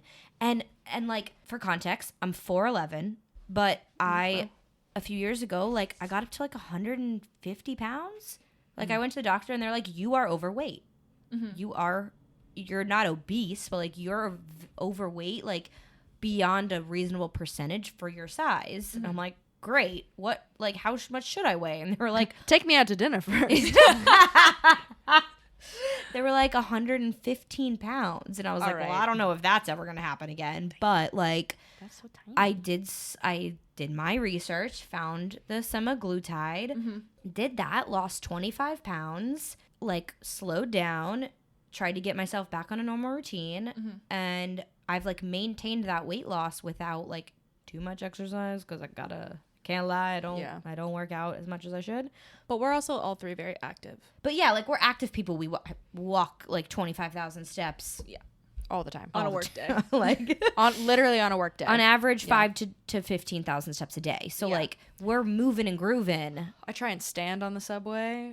Whoa. That's how I get my exercises. Risky. Ugh, I won't take a seat That's why today. she's so skinny. And She stands and on that's the my subway. trip. I subway surf, you've and been that's how. hiding this trick from us this whole time? I heard. The whole time? Don't sit down, dude. And don't It's hold a on to trick. anything. It's a trick. If you Really can't, engage your core. you have to really ground gotta- those toes. You gotta fall around a subway a couple times You to gotta get that right. slam into an elderly lady and knock her cart over. And then God. you're a New Yorker. And then you're in New York. Your pigeon falls out of your purse. What do you do? Pick it up and put it back. Eat your pizza. Put it back. Mind Give your it a little business and eat your pizza. pizza. Give it a You have smooch pizza and for say you're breakfast, a sorry. bagel for lunch. But no, we. But I even use it and it helped me a lot. And now I'm like, I kind of need it again because We have a history of diabetes in our family. Right, And it's exactly. very good for like pre-diabetics, right? Oh, yeah. Yeah. And I can only speak to PCOS because I'm still learning and it's still super under-researched. But they're learning it leads to a significant increase in chances of getting type 2 diabetes and cervical cancer and like all this other stuff. Like it heightens my chances. I don't want to brag. But big no, it's really fucked up. possibilities happening over here. Yeah, so and a huge part of it is weight loss. Like doctors want you to lose weight before anything else. Yeah. And, according to my We Fit board in 7th grade, I am morbidly obese. And Aren't we all? I'm just a girl trying to do We Fit in my living room. Yeah. Get through my parents' divorce, and it had to tell me I was obese. Of course. So rude. And imagine how many kids. I'm just a girl. And you're just a girl. I was just making biscuits. And that's on lack of scientific research into About women's the health. women's body. Yeah. There's Get a it guy together. Freaks. There's a guy on TikTok right now. He has this whole series about figuring out PCOS and how understudied women's bodies are. I think that's the one I saw. It's awesome. It's so good. Yeah. And I'm like, thank you, sir. Interesting. But a the man, fact that a man had to we're say it. only listening because a man is saying it. And he's like, if I was a woman, I'd be fucking pissed. Welcome we to are. the club, Okay. sir. We're upset all the time. Why do you think we're always angry? No one knows our bodies. We always have No to be one knows careful. anything about us. We're at constant risk of having all of our rights taken away. Don't tell anyone we can vote or else they'll take it back. I won't. Okay. But at least we can be skinnier now and work on our weight Oh my god. for a better price.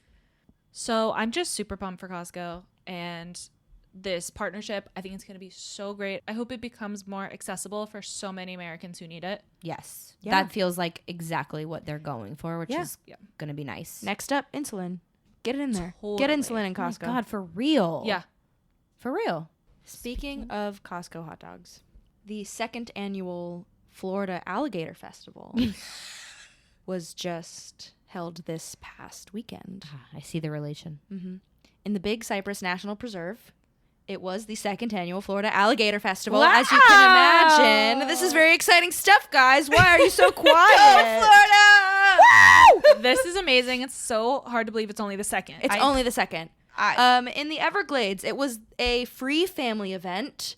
And Where you can go feed your kids to alligators? You can go feed your kids to alligators. No, they had demonstrations of alligator wrestling. There were local vendors, musicians, free reptile exhibits for kids. Oh, this is so Florida. And the best thing about it is it was put on by the Miccosukee tribe, which comes from the Seminole tribe. So it is a I love that. It's an indigenous cultural event. Oh, that's where sick. they wanted to celebrate the art of alligator wrestling. Yes! Which is inherently Florida, but even better because it is a native Florida. A native Florida grassroots, like this small Gator area Fest. in the the Everglades are massive, but like on the Tamiami Trail in the Everglades. On the what? The The Tamiami. Tamiami. I've never heard of that. I love it. Tamiami. You ever heard of Okeechobee? 100%. Lake Okeechobee. You ever heard of Tanonasassa? No. I've heard of Kissimmee. Kissimmee. The Miccosukee tribe just wanted to bring more awareness to this art. And I think it's fabulous. There were like traditional Native American foods. It was a very educational event. I love this. And Can't believe you missed it. the current world champion alligator wrestler, Swamp Man Paul, Naturally. Naturally. Holy heck. a member of, I believe, the Seminole tribe, he talks about the basic safety of alligator wrestling. He says that when you get bit, because it's not an if, it's a when. It's a when. Don't we know it? He says, you don't know everything.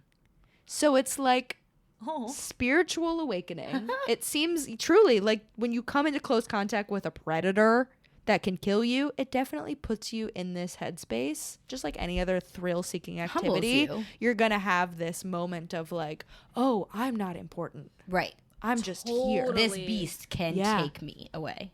There's one video on it on AP News. It was like a minute and a half. And it just like... Only one? Yeah. There was just one video. What the heck? I need more. I know. And I just watched Swamp Man Paul do a demonstration on alligator wrestling, and it was this beautiful, slow art of him. Like, it wasn't violent or anything. It seemed very respectful between him and the alligator. Yeah. And like jujitsu. Like it's yes. art. It was so an ancient practice. Yes. Yeah. Yeah. And it was beautiful. And there were all these stands, and there were musicians, and just families and people hanging out and just having a good time and celebrating reptiles, which is so Florida, Love but it's that. also a part of Florida that's beautiful and great. That is hard to find. Yeah, it's like championing the alligators instead of just being like, Scared of it. another gator killed a kid, like, Right. and just always A gator ate my dog, you know. Gator ate my Office talk. leg, gator ate my homework. My family would have ate this up if we were like small. If all the Like a cousins were gator? small, truly. Like a gator. If all of the cousins were small like a again and the moms and everybody was so like, my family would have planned to go to this. Oh, yeah. for sure. I want to We go were to this kids. next year. I Was think we it? should. When was it? It was October 4th. Okay. So it was a Saturday. Okay. So next year for So, the yeah. third annual. I couldn't find this annual. anywhere else. I had to go on their Facebook page. Oh my gosh. Maybe When we did you can see it? advertise it for them next year? Okay. I had to go on the World Championship Alligator Wrestling from Florida Facebook page to find the event details. Oh my god. And it just seemed like this tight-knit group of people who are just really into alligator wrestling. And it seemed very wholesome. And I love it. it was beautiful. Was there a good turnout? Did a lot of people show up? Do we know yet, or was it still we just The seen- videos made it seem like maybe 50 or 60 people.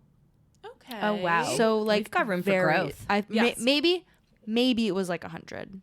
Maybe like 100 people max. We should partner with them. Yep. First sponsors of the Florida Alligator Festival, third annual next year. Third annual. The Waitlist. We can do it. We can get it bigger. The I whole believe in us. damn gator. The whole hog. Wow. That's actually great, though. I love that. Yeah. And also more things that highlight wildlife in the Everglades. Yeah. Totally. It's like this tribe, their mission is to take care of the Everglades. Good. Which is lovely. I love that. It's a unique thing for us living in a big city. But I know most Americans, especially in like suburbia, like go on a trip, whether it be like Europe, Overlands. Asia, Australia, whatever, and they land back and they're like, oh, I guess we're home. And all you see is fucking concrete and fast food. Yeah. And you're like, hey, stop destroying all of the beautiful land. Yeah. Because, like, now, like, we still have a good amount of it, but it's pretty much, like, tucked over in the mountains and, like, purely because people can't get there. Well, okay, yeah. And the then they United wanna- States is massive. Massive. but, It's like, massive. And it's really, you know why people don't travel within the Why? states? We don't have a light rail system. That we is don't have a facts. railroad system that brings us all around the country. Nope. So we can't travel within our own country because planes are too expensive. Yep. Have you been out west? It's beautiful. It's insane. And you go right over the flyover states. Right. Mm-hmm. Because you just fly over because we don't have trains. Yep. Right. And You it, just phew. and, like, it might be farmland, but it's still gorgeous. And, like, There's so many beautiful people would have corners. more, like, respect for other states. And we're all about learning. If we could get around our own country more, like, then more people would understand why it's such a scary thing when people make jokes about, like, getting rid of national parks and Yeah. protected land. Like, Yes. it's not funny. Yeah. It's not. I was in Florida once with my family. We were in Deltona ? And we Deltona. ended up in Blue Spring Harbor or something. It's like crystal clear water and a ton of manatees. Yeah. Yeah. It's so stunning. Yeah. And we did it kind of as a spontaneous event that day. Mm-hmm. I was like, oh my God, these places exist. Yeah, Yeah. gorgeous. Like, it's so cool once you get out there and you explore and you check out Yeah. different places and what Yeah. different places have to offer. We used to go to Ginny Springs Yeah, all Ginny the Springs. time growing up camping. Crystal River. Did you ever go float down Crystal Yes. River with the manatees? Yes. Just Oh like my float God. Are down a manatees natural. still endangered? Yeah. You guys, It's- you might have done that, but what I did was shoot the hooch. You did what? Excuse me? That's what we did. We Bless didn't you. have Jenny. That's legal? What'd you call it? Jenny Springs? Ginny Springs. Jenny Springs. We didn't have a Jenny Springs. Do you need a we permit had, to do that? We had the Chattahoochee River. Chattahoochee. And yeah. And you would shoot the hooch. Chattahoochee and her coochie. And you Excuse me. and you'd sign up with like one local tour group, and you'd get your tubes, and they would drop you off under this bridge, They would tie your tubes.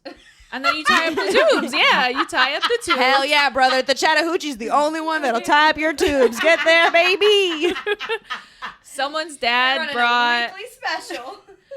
someone's dad brought a cooler with a bunch of beers. I was young, so that did not concern me. Face. Jordan, none of us drank illegally underage. What are you talking about? So that's what you call it. You shoot the hooch. And then once you make it, you're on it for like 3 hours and you make it somewhere down the river. And they pick you up in a van and they drive you back to your cars. And then if it's working, you go to Helen and you tube in Helen, Georgia, which is a little town that looks like a European German town. It's very small. It's next to a huge mountain. It's gorgeous. Very cute. That's very cute. But they have the good river with the rapids. Good like that's river. where you go for the rapids. Yeah. Hooch. I've done it right up here. Hooch is low rapid. In the Delaware. I want to do it's that. It's beautiful. We should have gone this year. I'm sad. I like, as soon as October hits every year, I'm like, fuck, I didn't go tubing again. Why? It's hot as hell outside right now. Well, Can it we is, not still but go? yeah, Are they but open? like, The well, water is very cold. The water's freezing. But like, if we go, they might be closed for season. Damn. But it's beautiful. We'll have to do a country tour. 3.5 hours. We'll do a country tour. We'll go up. We'll just do rivers. Down. We'll just do rivers. We're gonna take a river all the way to Florida. We're gonna travel by river. We're gonna slow float our way through the United States. Shoot through the hooch to get to the Everglades. Did I say that right? Nope, you sure didn't. You don't shoot through it. You just shoot it. You shoot the THA. You shoot the hooch. Shoot the hooch. Yeah. We're gonna shoot the hooch to the Everglades. You heard me right. It's gonna spit us out in the swamp. From the Everglades to Mount Rainier. Where is that? Where's Mount Rainier? Seattle. Sorry, that's very far. From the Everglades. I didn't say we could go diagonal. To the Redwoods. We're going north to south. We're doing a country tour. I don't want to hear about redwoods right now. She's still scarred. I'm still scarred. And then we're going to the 3rd annual Florida Alligator Festival. Yes, that will be our final stop. In October again. Yeah. On the Tamiami Trail. I'll see you guys then. And we'll see all of you there. Well, the check has been dropped. Thank you so much for listening. You can find us on Spotify, Substack, YouTube, and Apple Podcasts. Don't forget to tell your friends. Please subscribe and leave us a 5-star review. And we'll be back next Wednesday with the Waitlist to serve you more stories and tales of times. Bye. Bye. Bye.